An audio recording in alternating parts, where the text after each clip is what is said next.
नमस्कार, मैं डॉक्टर आशीष चांडक अकोला से। आज मैं आपके लिए जो वीडियो लाया हूँ उसमें हम चर्चा करेंगे वात व्याधि।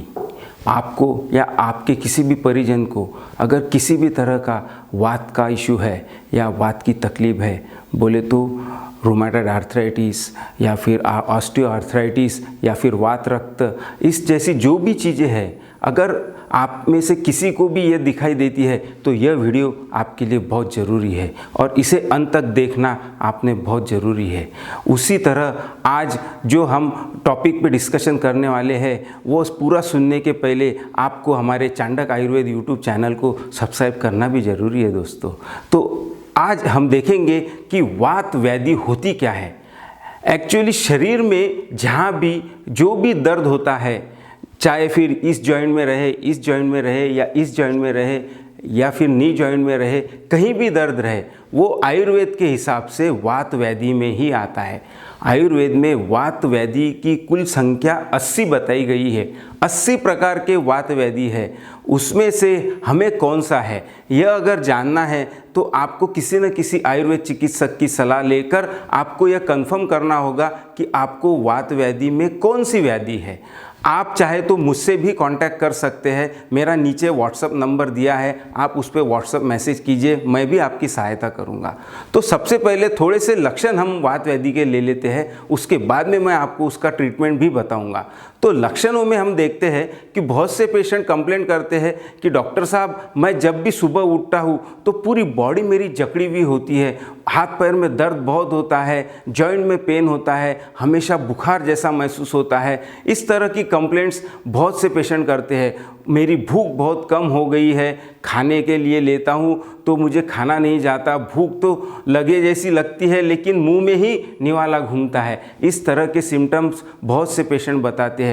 तो दोस्तों, अगर आपको वात व्याधि है तो मैं जो चीज़ें बताऊंगा, इस तरह के सिम्टम्स अगर आपके इसमें होंगे तो मैं जो ये आपको ट्रीटमेंट बताने वाला हूँ ये आपके लिए बहुत कारगर है। सबसे पहले तो चिकित्सा, जो आयुर्वेद में वात व्याधि के लिए चिकित्सा बताई गई है वो आपको मैं थोड़ा सा एक्सप्लेन करके बताता हूँ।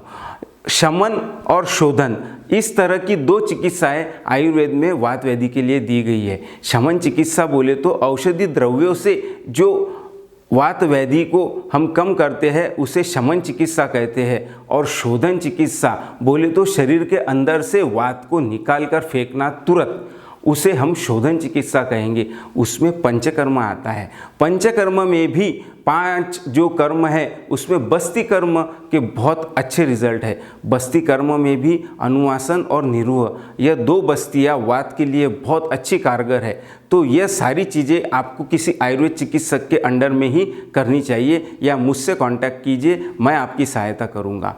तो सबसे पहले अब देखते हैं कि वात व्याधि में अगर हमें वात व्याधि है तो कौन सी चीज़ें खाएं न खाएं, यह सारा कंफ्यूजन होता है। तो सिंपल है, जो चीज़ों से आपको दर्द बढ़ता है जैसे दही हो गया, इमली हो गई, नींबू हो गया, इन चीज़ों से अगर आपका दर्द बढ़ता है तो आप इसे न खाएं।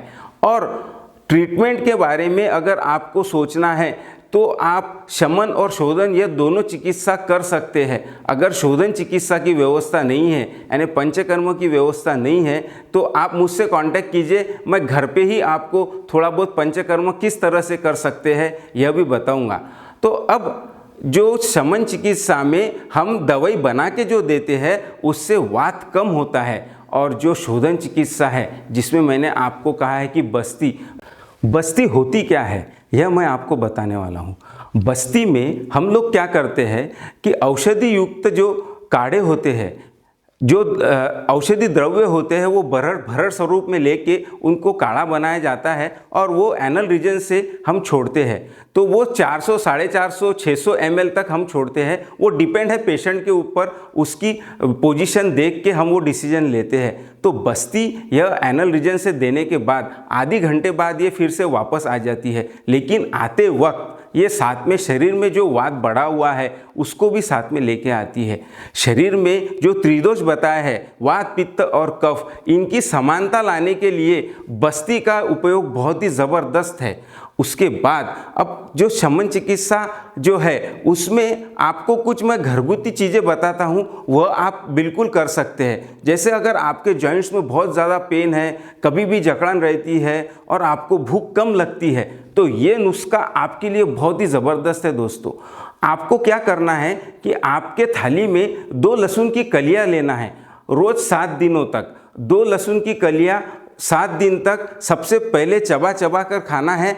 उससे होगा क्या कि आपका जो जठराग्नि मंद हुआ है वो थोड़ा प्रदीप्त होगा, तो आपको खाना भी अच्छा जाएगा। और जो भी चीज़ आप बनाते हो सब्जी में, जैसे लौकी हो गई, इसका लौकी का अगर सब्जी वैसे ही बनाते हो तो उसमें स्वाद नहीं आता, तो उसके लिए भी आप लहसुन का उपयोग कर सकते हो। लहसुन का उपयोग अगर करोगे तो उसका टेस्ट अच्छा आएगा, यानी टेस्ट का टेस्ट, और आपका अग्नि भी प्रदीप्त होगा।